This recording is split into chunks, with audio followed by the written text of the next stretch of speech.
నమస్తే అండి అందరికీ వెల్కమ్ టు నర్సింగ్ ప్రాపర్టీస్. ఈరోజు మనం చూస్తున్న ఇల్లు వచ్చేసి నాగారం ఏరియాలో ఉంటుందండి. రాంపల్లి సిగ్నల్కి చాలా దగ్గరలో ఉంటుంది. డూప్లెక్స్ హౌస్ ఇది. వెస్ట్ ఫేసింగ్లో ఉంటుంది. 133 గజాలు, 133 స్క్వేర్ యార్డ్స్ అండి ఈ హౌస్ సైజెస్ వచ్చేసి 24x50 సైజ్. ఇది ఫ్రంట్ 30 ఫీట్ రోడ్ ఉంటుందండి.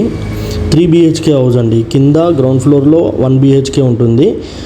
ఫస్ట్ ఫ్లోర్లో 2 బెడ్రూమ్స్ ఉంటాయండి. ఈసీఎల్కి 5 కిలోమీటర్స్ డిస్టెన్స్లో ఉంటుంది. చెర్లపల్లి రైల్వే స్టేషన్కి 6 కిలోమీటర్స్ ఉంటుందండి. ఇక్కడ షాపింగ్ మాల్స్కి, హాస్పిటల్స్కి, ఇంటర్నేషనల్ స్కూల్స్కి కూడా దగ్గరలో ఉంటుంది. ఈ డూప్లెక్స్ హౌస్ అయితే చాలా బాగుందండి. చాలా స్పేషియస్గా ఉంది. క్వాలిటీ కన్స్ట్రక్షన్లో బిల్డ్ చేశారు ఇది. ఈ హౌస్ ప్రైస్ వచ్చేసి 1,20,00,000 అండి. 1,20,00,000. లోన్ ఫెసిలిటీ కూడా ఉందండి. అప్ టు 85% వరకు లోన్ వస్తుంది. చాలా బాగుందండి ఇల్లు అయితే. Thank you.